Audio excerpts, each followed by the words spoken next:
manera poderosa. También está allá con nosotros el doctor Samuel Caraballo y la doctora Helen Santiago, quienes van a estar participando con nosotros. Este tema que estamos discutiendo es precisamente conducido por la doctora Helen Santiago, en la cual vamos a darle continuidad en esta mañana. No antes, pues le voy a pedir al doctor Samuel Caraballo que nos salude, nos hable un poco de cómo ha sido esa experiencia de la semana mayor, la Semana Santa, y podamos, nos pueda llevar en oración esta mañana. Adelante, Caraballo. Dios le bendiga muchísimo a mis hermanos y hermanas que están escuchándonos. La verdad que la Semana Santa siempre para los pastores y las personas que se dedican al ministerio es una de las semanas más atareadas, pero lo más interesante que yo observé, por lo menos en los lugares donde prediqué, que me concentré en el área de Río Grande, donde hay tantas congregaciones cristianas, y es que todas las congregaciones estaban llenas. Por lo menos en las 3 que prediqué durante la semana, las 3 estaban llenas, y algunas, no tirarlas al medio, pero algunas de ellas no cumplieron con lo que plantea la orden ejecutiva. No, los protocolos cumplieron de limpieza, en términos del protocolo de acomodo. De acomodo, sí. De acomodo. Había mucha gente en las iglesias, y eso es una señal buena porque indica que las personas están deseosas de volver otra vez a la casa, a la presencia, ¿no? Al elemento presencial, y por lo menos para mí fue una gran experiencia muy satisfactoria, especialmente por la opinión que yo tenía de que algunas personas se querían quedar en las casas, pero parece que en Semana Santa la gente volvió a los templos. Así que en ese sentido fue una experiencia muy satisfactoria y me alegró mucho. Así que con esa introducción yo creo que estoy listo para orar. Sí, pero antes de que ores, yo quiero decir también, por ejemplo, yo tuve la oportunidad de predicar en la iglesia de Dios Mission Board en Quebradillas y del pastor Osvaldo Trinidad, y también fue una linda experiencia. También el templo lleno. Allí yo entiendo que ellos estaban cumpliendo porque es un templo grande, pero habían cerca de 200 personas allí, o sea, adorando al Señor en ese servicio de domingo de resurrección. Así que fue una linda experiencia. Helen, no sé si antes de que el doctor Caraballo nos lleve en oración tienes algún comentario sobre la Semana Santa. Bueno, yo me presenté a mi congregación por primera vez en un año. Yo lo disfruto por Facebook, ¿verdad? Y de hecho, al servicio que yo fui, como mi iglesia tiene varios servicios, creo que ahora son 4 en lugar de 3, porque sí observamos los protocolos al dedillo. Y entonces, pues en el servicio que yo fui, yo no sé si fue que se los olvidó, pero no se anunció el servicio del Viernes Santo. Y entonces, pues yo me programé para otra cosa, ¿verdad? Y entonces, pues ese viernes no pude ir, pero el domingo de resurrección fue divino. Fue una cosa súper especial. Y pues se reviven tantas cosas, ¿verdad? Y toca la fibra más profunda del ser, cuando uno está congregado y todos alabando al Señor. Bueno, no tengo ni palabras para describirlo. Amén, tremenda experiencia. Adelante, doctor Samuel Caraballo. Solamente hacer el comentario a Helen que en una de las iglesias que yo prediqué había una persona que es de la iglesia de ella, que quizá ella conoce. Nosotros la conocíamos como Soltata, que era una persona que salía por televisión como monja. Creo que se llama Maribel Quiñones, si no me equivoco. Y hizo un monólogo impresionante. Un monólogo impresionante que me dejó a mí, wow, tremendo monólogo. Así que fue una experiencia de Semana Santa hermosa. Oremos. Señor, te alabamos y te glorificamos. Bendecimos tu nombre porque tú eres bueno y para siempre es tu misericordia. En esta hora tan especial, en este día tan especial, primero pido que guardes a nuestro compañero Sullivan, que sabemos que posiblemente esté fuera del país, y donde esté, bendícelo. Y te pedimos, Señor, que cada oyente, tu espíritu lo alcance, lo bendiga, y que la experiencia de la mañana de hoy sea una experiencia de crecimiento, de edificación, y que el Espíritu Santo nos guíe hacia el lugar donde nos quiere guiar, hacia el cumplimiento de tu voluntad. Nos ponemos en tus manos en esta hora y ponemos cada uno de nuestros radioescuchas en tus manos. Por Jesucristo hemos orado. Amén. Amén. Déjenme hacerle justicia a la iglesia a donde asiste la doctora Helen Santiago, donde la doctora es miembro, la iglesia Ministerio Sanador del pastor Moisés Román, la carretera 21 en la jurisdicción entre San Juan y Guaynabo. Así que ahí está la iglesia del pastor Moisés Román, donde se congrega la doctora Helen Santiago. Muy bien, queremos decir que vamos a continuar en esta mañana con el tema el verdadero valor de la ley, donde estamos siendo conducidos por la doctora Helen Santiago. Y esto es un tema de seguimiento al tema que ella trabajó hace algunos meses atrás relacionados con el tema del sermón del monte o el sermón de la montaña. No antes queremos recordarles que Pensando en Voz Alta es auspiciado por la Universidad Teológica del Caribe con programas en institutos bíblicos, grados asociados, bachilleratos, certificados y maestrías, bachillerato en educación cristiana, capellanía institucional, interpretación bíblica, ministerios pastorales y en consejería pastoral, ministerios en educación en niños, maestrías en educación en niños y adolescentes, misiones, capellanía, consejería y cuidado pastoral, ministerios eclesiásticos y liderazgo, ministerios en divinidad, en Biblia y teología y doctorado en ministerio en alianza con Pentecostal Theological Seminary y PTS en Cleveland, Tennessee. Ayudas económicas si cualificas, Universidad Teológica del Caribe con recintos en San José, Trujillo Alto y en el pueblo de Dorado, clases en línea, clases presenciales y clases combinadas, ¿verdad? Tanto en línea como presenciales. La Universidad Teológica del Caribe está preparando todos sus salones de forma que todos están preparados para poder trabajar y funcionar de forma virtual y de forma combinada. Así que me parece que la Universidad Teológica del Caribe en este proceso ha adelantado mucho lo que tiene que ver con el sistema de trabajo tecnológico para poder trabajar todas estas clases, y la Universidad Teológica del Caribe tiene sus puertas abiertas para que tú respondas a tu llamado y puedas matricularte en la Universidad Teológica del Caribe. 787-761-0640, 787-761-0808, o puedes entrar a la página de internet de la Universidad Teológica del Caribe, utcpr.edu, utcpr.edu, Universidad Teológica del Caribe. Muy bien, vamos entonces directo a nuestro tema y está con nosotros, como hemos dicho, la doctora Helen Santiago. Bienvenida, doctora Helen Santiago, y vamos a ver dónde nos quedamos la pasada semana con relación a este tema. Adelante. Dios les bendiga. Aclaración, si ustedes oyen algún ruidito por ahí, hay un hermano haciendo un trabajo y yo le dije, hermano, cójase una hora de una pausa, pero no me hace caso. Así que si se pone muy fuerte, pues voy a tener que entonces salir un instante.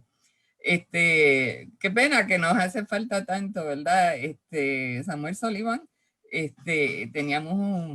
siempre tenemos un buen debate, una buena argumentación. Acuérdense que él es el teólogo, o sea, nosotros, y teólogo de teología sistemática, que esas son palabras mayores. ¿Y de dónde? De Union Theological Seminary. Entonces, yo soy historiadora, pues, tú sabes, he cogido algo aquí y allá en el seminario, pero tú sabes, ni remotamente nos acercamos a su preparación. Y la preparación de Samuel Caraballo es en teología pastoral, ¿no?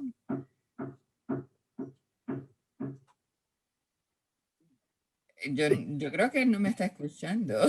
No te escucho, sí. Lo que pasa es que pensé que ibas a seguir la conversación. Ok, bueno, entonces echamos de menos esos debates, ¿verdad? A veces hacen falta.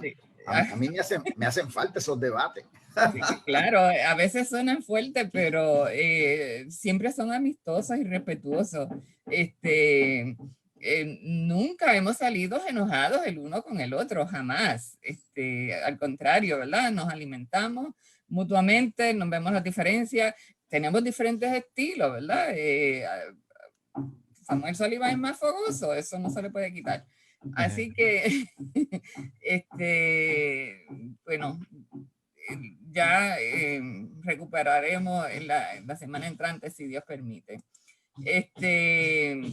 Después de tocar las bienaventuranzas, ¿verdad? Empezamos a hablar sobre la ley, porque es que está constantemente de ahora en adelante mencionada, ¿verdad? Y entonces en el programa pasado, pues vimos, ¿verdad? Cómo Jesús trata o le da un nuevo giro a la ley y, tú sabes, debatimos, bueno, ¿es enmienda o no es enmienda? ¿Es continuidad o no es continuidad? Y entonces, pues yo, entre otras cosas, mencioné, traté de ser muy pacificadora, mencioné la palabra radicalización, ¿verdad? Que lo que quiere decir es que no admite términos medios. Y quien usó este verbo, ¿verdad? Es un historiador alemán, él se llama Hans Kuhn, eso parece como chino. Alemán. Hello, creo. Se nos frizó ahí la... Se nos frizó. Sí, Hans Kuhn es alemán y obviamente de los pensadores católicos alemanes más significativos. De hecho, la Iglesia Católica tiene serias pugnas con Hans Kuhn en cuanto a su visión teológica. En ese sentido, el concepto radicalización que está usando es bien importante, Jesús, porque ese concepto él lo ha definido muy bien. Yo me alegro que lo haya definido, pues yo la primera pregunta que tenía para Helen era exactamente qué ella quería decir con radicalización. Y Helen ha explicado que es que no tiene puntos intermedios, es decir, para Jesús la vida es blanca o negra, es decir, lo que Jesús está diciendo que no hay puntos intermedios, no hay lo que se llama los tibios, no existen los tibios en la interpretación bíblica de Jesús, sino que Jesús va a los puntos firmes. Claro, la palabra radicalización también tiene implicaciones políticas, ¿no?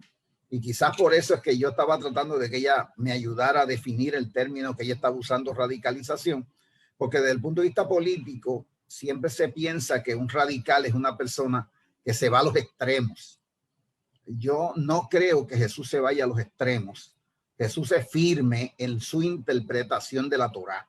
Es decir, no como los fariseos, porque el problema de los fariseos que incluyeron dentro de su interpretación la ley oral.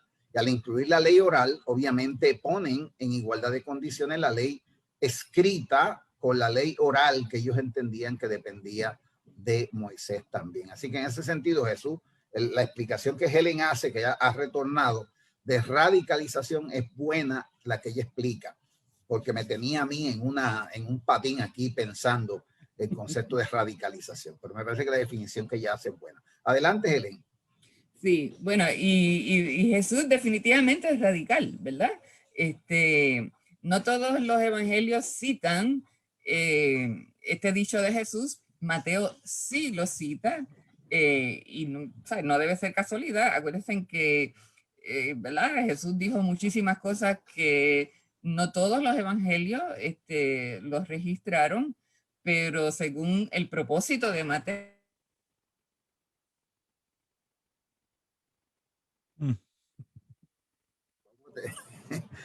A mí, Jesús, adelante. Bueno, esto es pensando en voz alta. Gracias, doctor Caraballo, y gracias a la doctora Helen Santiago que estamos con nosotros. La doctora Helen Santiago está teniendo un poco de problemas allá con su señal de internet. Quizás vamos a ver si se va a poder conectar a través, por lo menos a través del teléfono, para poder tener una mejor conectividad con su señal de internet. Pues sabemos que en estos días, y especialmente hoy que volvieron a iniciar las clases, Jonathan, creo que Helen está tratando de entrar por la otra aplicación. pues se cargan los internet, así que esperamos que ella podamos tenerla nuevamente con nosotros en los próximos minutos. Y estamos hablando con la doctora Santiago sobre el tema, la segunda parte del tema relacionado con el Sermón del Monte, especialmente mirando en este caso el verdadero valor de la ley. Y aquí está Helen a través del teléfono, adelante. Sí, no, me quedo con el teléfono porque no puedo seguir con ese vaivén. Sí. Y lo debería usar bajo hotspot, pero no sé cómo se hace. Bueno, estaba diciendo que Mateo, ¿verdad?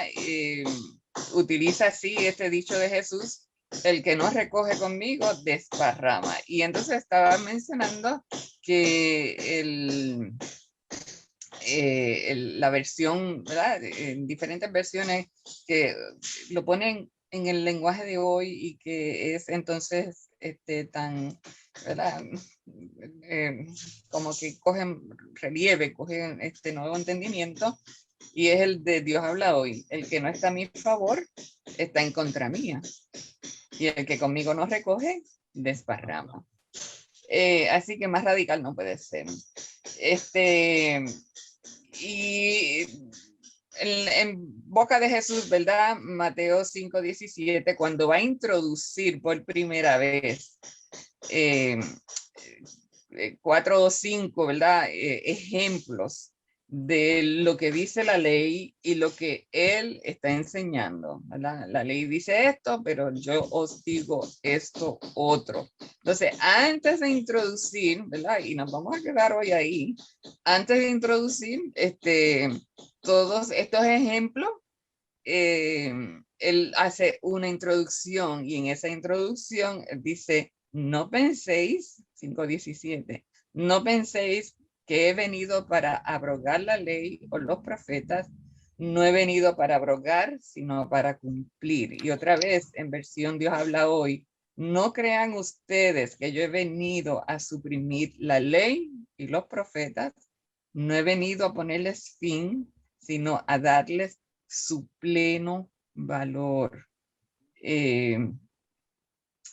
Estas expresiones de esta versión de la Biblia, darle su pleno valor, es algo que para mí, ¿verdad?, recoge con más énfasis esa transición, ¿verdad?, de lo que él quiere hacer.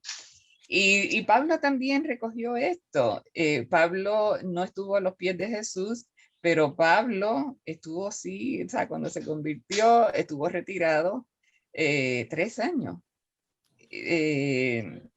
Así que tuvo un instituto bíblico extenso.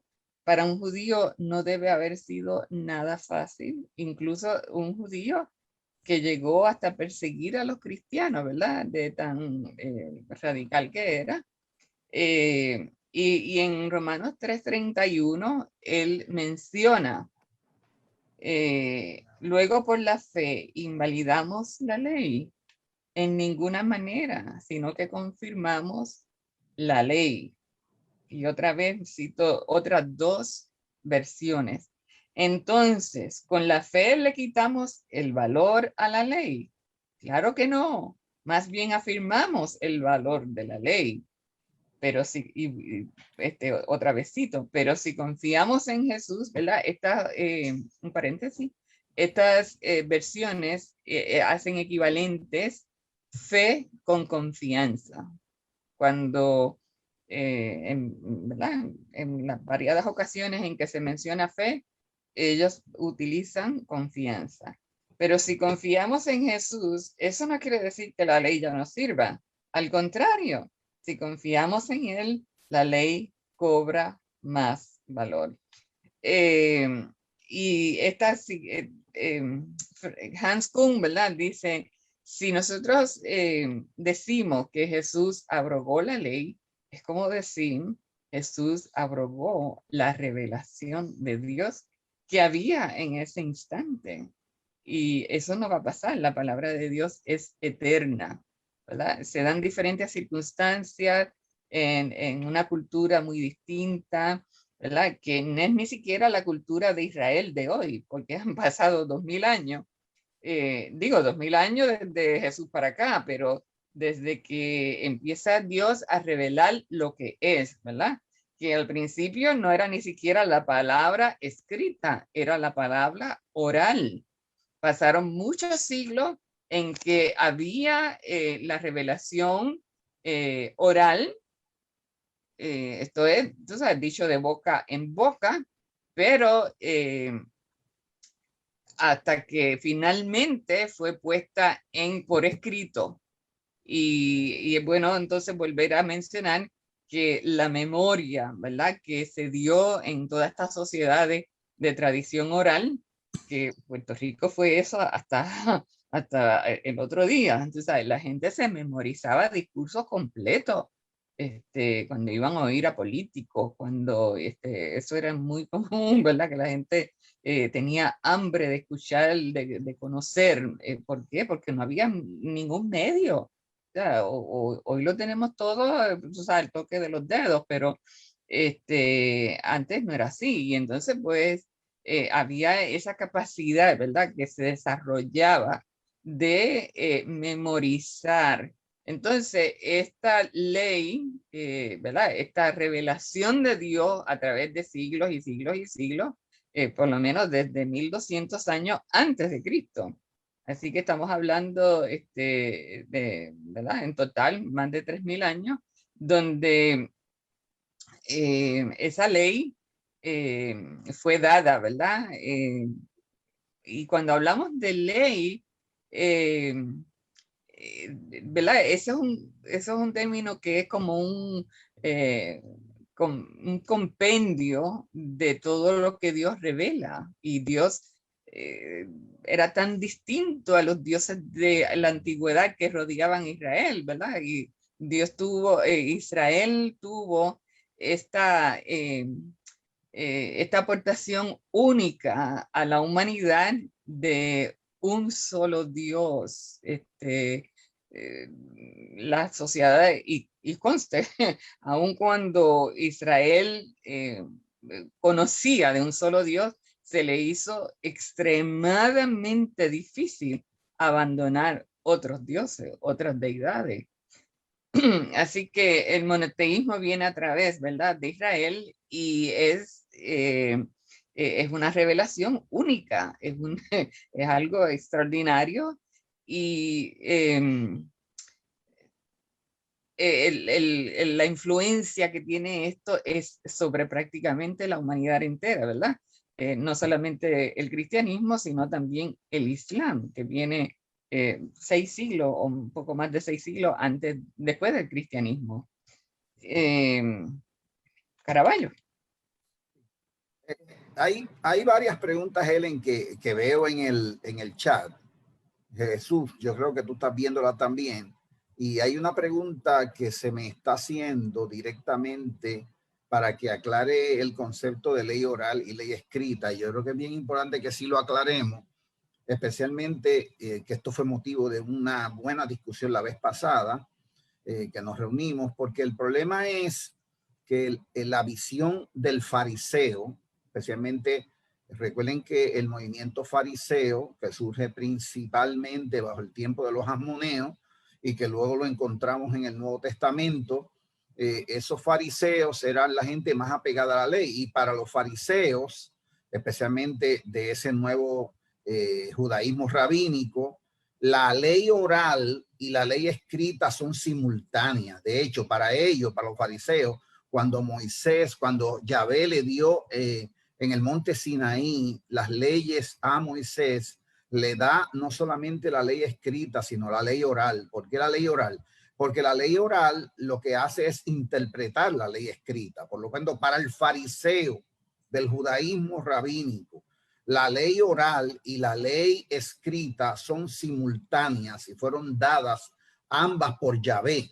Y una no puede vivir sin la otra. ¿Por qué? Porque la ley oral interpreta la ley escrita. Claro, posteriormente, esa ley oral que la encontramos en el Misná y en el Gemara se escribe, es decir, deja de ser ley oral y se convierte en ley escrita, y lo que llamamos el Talmud básicamente es esa ley escrita, ese compendio de comentarios y de explicaciones a la ley escrita que obviamente hacían los rabinos, y se completa. En ese sentido, para el judaísmo rabínico, la ley oral, que era lo que expliqué la vez anterior, la ley oral que fue dada de manera igual en Sinaí para ellos, es similar en términos de valor, no en términos de contenido, valor en términos de autoridad, es similar a la ley escrita, porque una sin la otra no puede vivir dentro del judaísmo rabínico. Por eso es que es bien importante entender esto,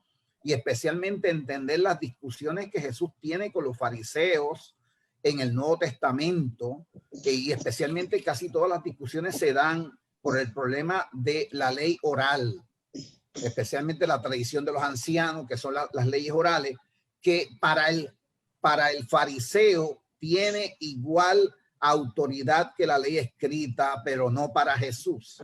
Entonces, para Jesús ve esto de otra manera.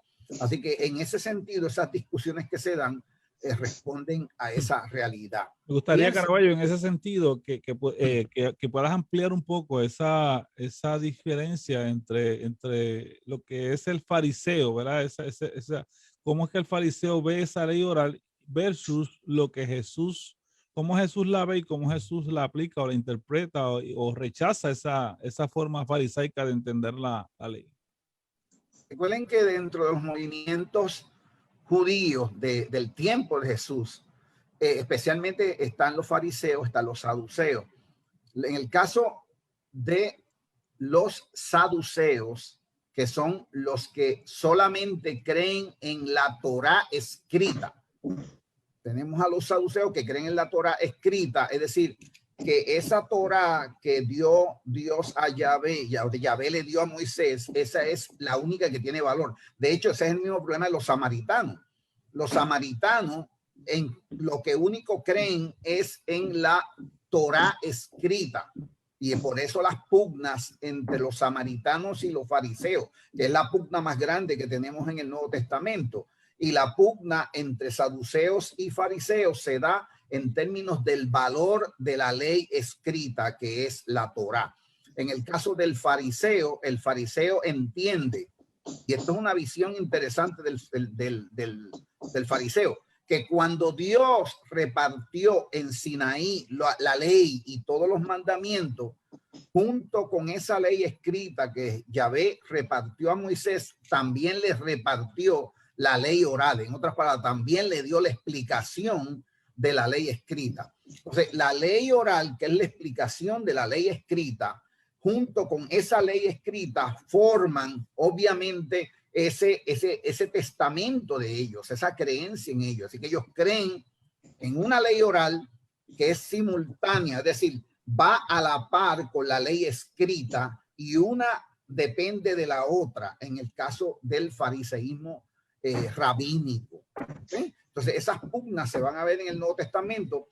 En el caso de Jesús, fíjate que Jesús, y yo creo que Helen está explicando, va a asumir una postura en ese sentido, como ella explica lo radical, ¿no? Ella explica lo radical de una manera que no es como los políticos la explican. En ese sentido, Jesús está firmemente anclado en la Torá, en la ley escrita, que para Jesús es lo más importante. Entonces, ahí las luchas con los fariseos. La ley oral hacía interpretaciones del texto bíblico, y muchas veces esas interpretaciones del texto bíblico, del texto de la Torá, la ley oral iba más allá. Y ese es en el caso particular de las leyes de Corbán. Las leyes de Corbán son leyes orales, pero que los fariseos la ponen en igualdad de condiciones que el cuarto mandamiento de honrar a tu padre y a tu madre. Y entonces Jesús combate ese. No. Jesús dice, no, la Torá es clara, el mandamiento es claro. Ustedes no pueden sustituir el mandamiento de Yahvé, que es claro, con sus tradiciones, que es la ley oral. Ya hay un planteamiento de Jesús que se enfrenta obviamente al mundo de los fariseos, y por eso vamos a encontrar esos grandes debates del Nuevo Testamento. Muy bien. Bueno, esto es una forma de verlo. y tienes mucha razón, ¿verdad? Sobre la ley, la ley original o mandamientos originales fueron escritos todos, ¿verdad? Volúmenes enteros de interpretación, porque había que adecuar lo que ya estaba escrito a las circunstancias cambiantes. Pero a lo que yo me refería es distinto porque hay un consenso general entre los biblistas de que la ley fue recibida por Moisés, pero él no la escribió. O sea, fue una revelación, ¿verdad? De boca, oral.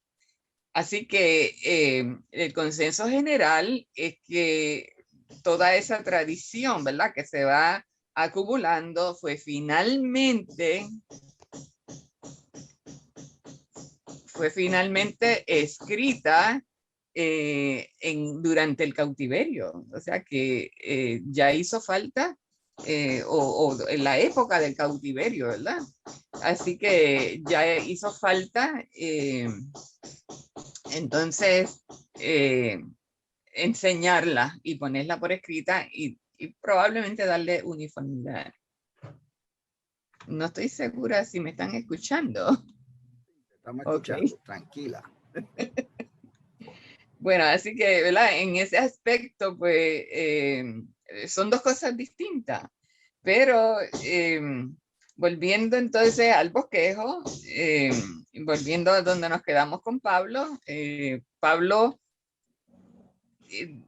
dice es casi exactamente las palabras de Jesús, ¿verdad? No sabemos si él tenía a disposición ya los evangelios, que probablemente no estaban escritos todavía, pero sí, obviamente tendría acceso no solamente a la revelación directa con el Señor, revelación oral, sino que tendría también, ¿verdad?, ya la tradición de lo que se enseñaba acerca de lo que Jesús había dicho y hecho.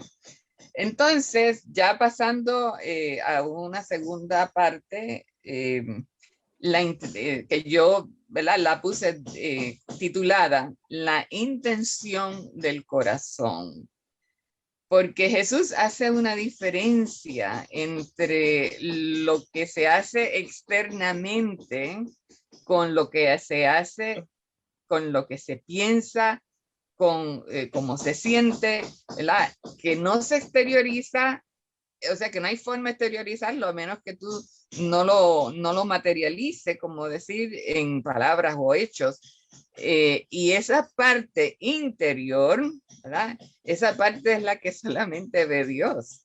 Y esa parte, Pablo también habla de eso cuando habla de la intención, ¿verdad? Esa es la palabra que usa, intención del corazón, y por eso yo la utilizo. Así que Jesús transfiere la acción exterior, por ejemplo, el adulterio, que sería el hecho, ¿verdad?, el hecho materializado.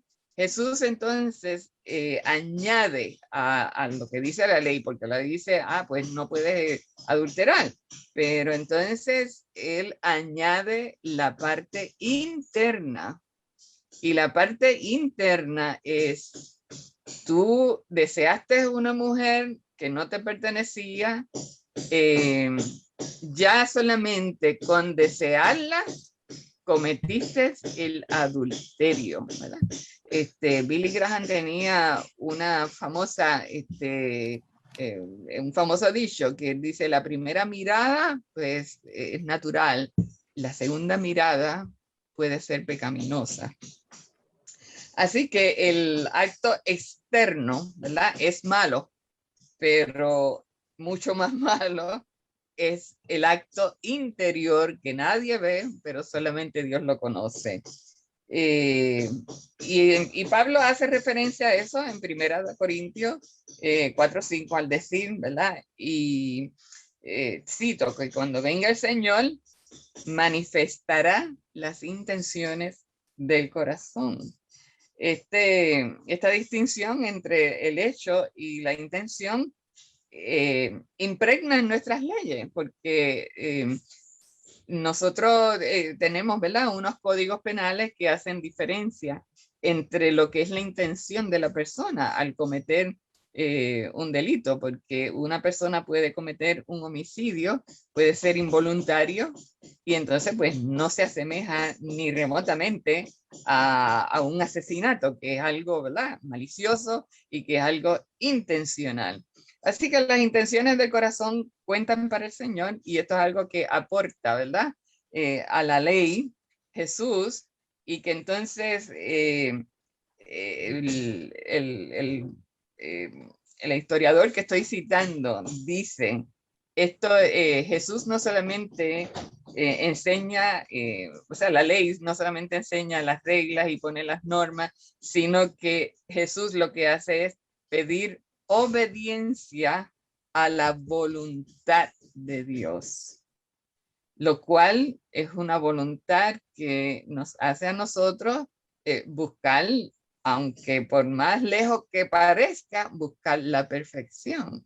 Y no hay regla contra eso. Igual que en Efesios, ¿verdad? El escritor el bíblico dice, no hay ley contra el amor. Es algo infinito. Y Pablo mismo dice en Filipenses, no es que haya alcanzado la perfección, pero sigo al blanco. Así que es una dimensión nueva lo que Jesús introduce en el Sermón del Monte, y que nos hace a nosotros reflexionar constantemente, porque podríamos cumplir unas reglas, podríamos cumplir unos ritos, pero hay que ver dónde está el corazón. Comentarios. Caraballo. Sí, hay algo interesante, Helen. Hay algo que yo he dicho que quizás choca un poco, pero yo lo repito y lo he creído tanto. Jesús, el único, por ejemplo, el único que puede cambiar la ley o enmendarla es quien la hizo. En ese sentido, la ley de Dios, que es eterna, quien único puede hacerle cambios a dicha ley es el legislador principal, que es Dios. Así que en ese sentido, si ustedes miran en el Antiguo Testamento, Dios le hizo cambios a la ley. Y la gente dice, no, que Dios ahí no le hizo cambio. Claro que le hizo cambio. Yo puedo citar un caso bien concreto de los muchos que puedo citar, pero puedo citar uno por el tiempo. Es el caso particular del libro de Números, el capítulo 27 de Números, donde la ley de Moisés establecía que los únicos herederos de los padres, por ley de Moisés, eran los hombres. ¿Y qué pasa? Pues esa ley que establecía eso fue cuestionada por mujeres. Y yo creo que uno de los pasajes más hermosos, que usted quiere ver un pasaje feminista precioso, aparece en el capítulo 27 del libro de Números. Las hijas de Zelofehad cuestionan a Moisés por qué ellas no tienen herencia, porque la ley de Moisés decía que la herencia era de los varones. Es interesante. ¿Y sabe qué pasa? Miren el texto para que vean cómo Dios cambia lo que había establecido, porque el Dios de Israel no es un Dios como el Dios de los griegos.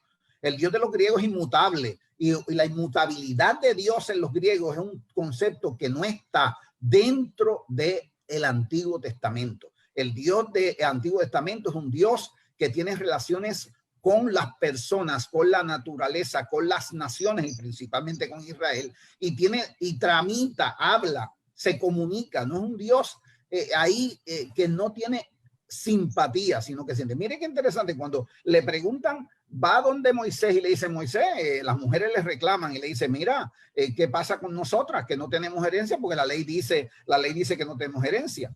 ¿Qué hace Moisés? Pues Moisés no se atreve a cambiar la ley. ¿Sabe por qué Moisés no se atreve a cambiar la ley? Porque quien hizo la ley fue Yahvé. Por lo tanto, el texto bíblico dice que Moisés acudió a Yahvé. Miren qué interesante. Me parece que para que vean aquellos que creen que la ley no puede ser enmendada, inclusive algunos oyentes que tengo ahí, que piensan que Yahvé, que Jesús no puede, claro que la puede enmendar. Y mira lo que Yahvé hace. Cuando las hijas de Zelofehad van donde Moisés a pedir que hagan justicia con ella, porque es injusto que si un hombre que lo que tiene son hijas nada más, no puede heredar las hijas, porque no habían hijos. Y ellas van, ¿y qué hace Moisés? Pues voy donde Yahvé, porque yo no puedo hacer nada.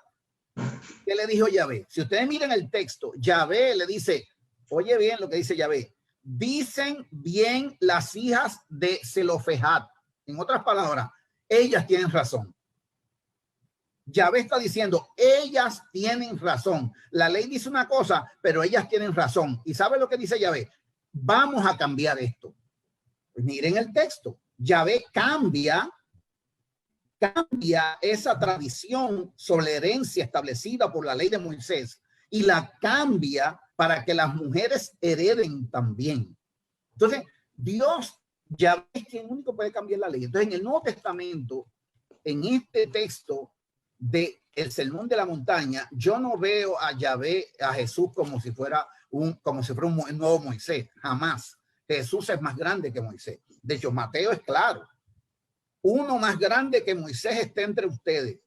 Jesús hace el papel de Yahvé, porque Jesús, y para yo soy cristiano, pero para el texto de Mateo, Jesús está, obviamente, es el hijo de Yahvé, y obviamente es la tercera persona de la segunda persona de la Trinidad para nosotros, y tiene la autoridad de Yahvé. Y Jesús cambia las cosas. Por eso que Jesús tiene el poder para cambiar inclusive lo que él hace. ¿Por qué?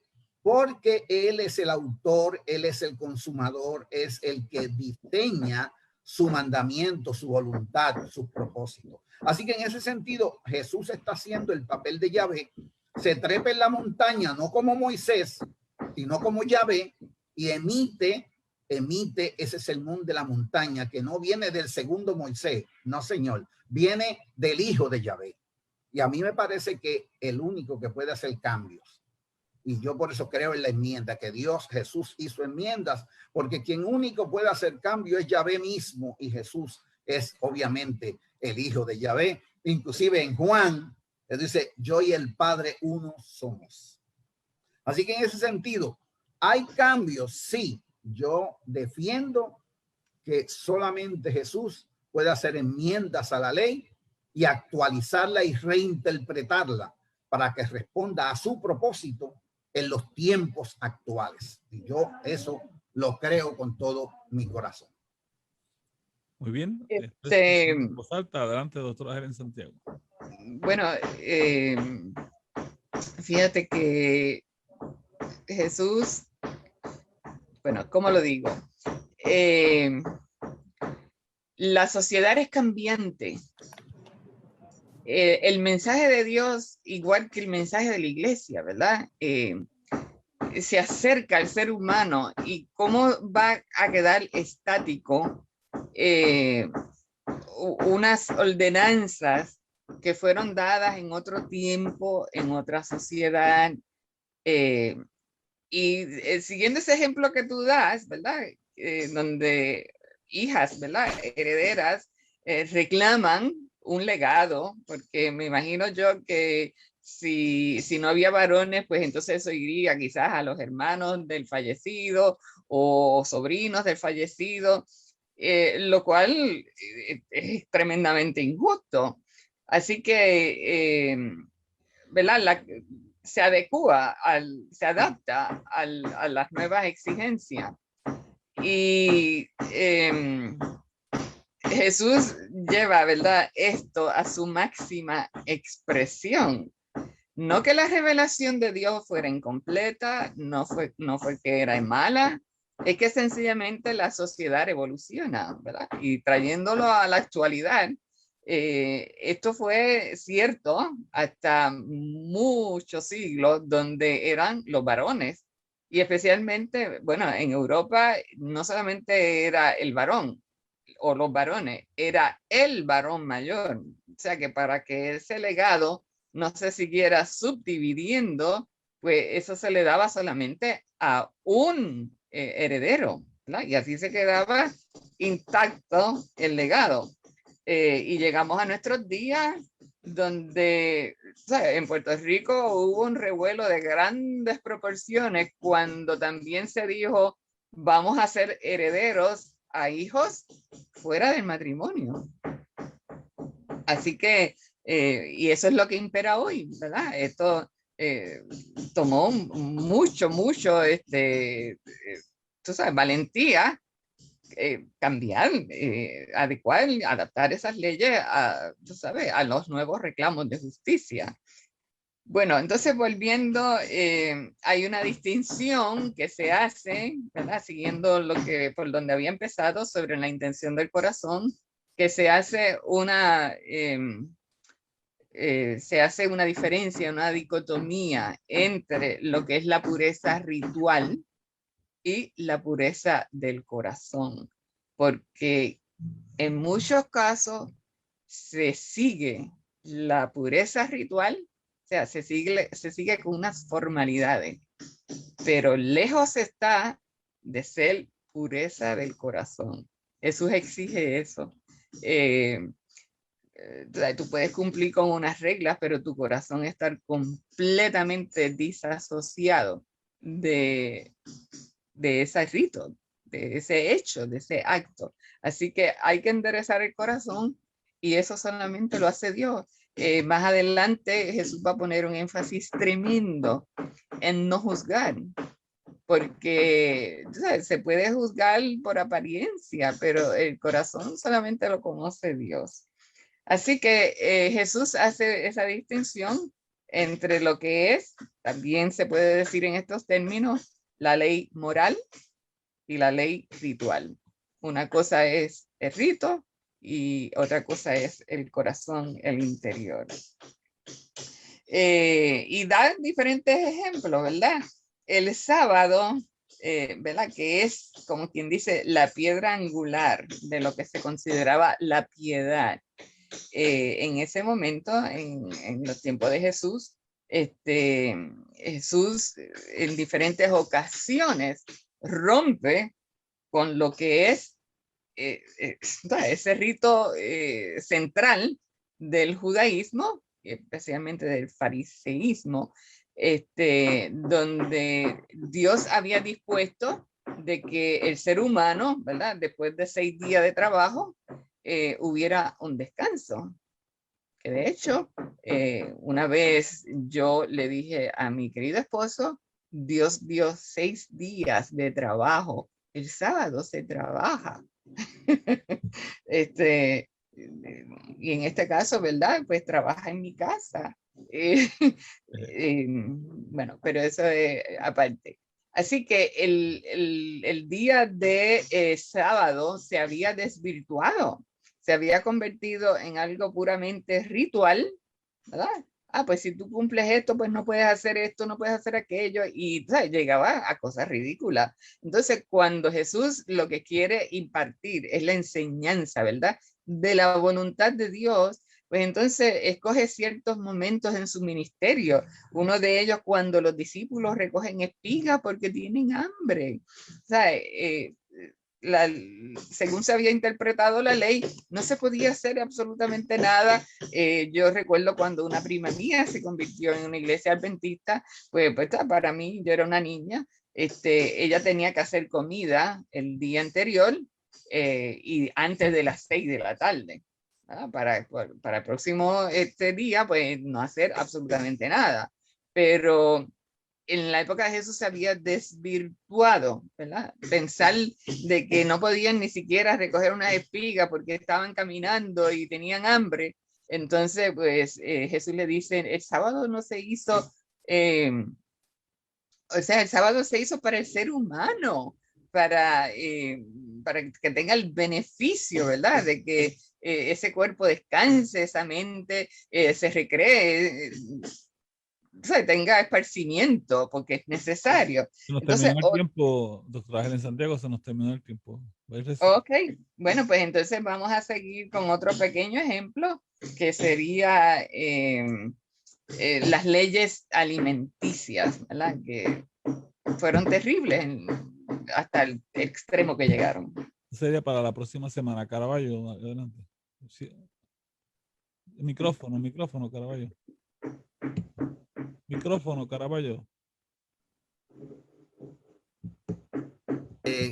Hay muchas preguntas, Jesús, en el chat que muchas veces uno quisiera responder a ellas. A los compañeros del chat que están preguntando y están haciendo análisis, yo me gustaría responderle a algunos planteamientos, pero no tenemos el tiempo. De todas maneras, las vamos a recoger, yo las voy a recoger y de alguna forma voy a tratar que mientras, ¿verdad? Helen discute este asunto, porque todas tienen que ver con el Sermón de la Montaña, tratar de nosotros responder a estos conceptos de la ley, especialmente que crea tanta particularidad y diversidad de pensamientos en la iglesia. Dios los bendiga. Saludos. Muchas gracias. bendiciones. La próxima semana entonces continuamos. Dios me los bendiga. Gracias, doctora Helen Santiago. Gracias al doctor Samuel Caraballo. Hemos excusado en esta mañana al doctor Samuel Sullivan, que no ha podido estar con nosotros. Nos escuchamos el próximo martes a las 9:10 de la mañana en Pensando en Voz Alta. Y recuerde que este programa se retransmite el próximo domingo a las 9 de la noche, Pensando en Voz Alta. Que el Señor me lo bendiga a todos. Amén.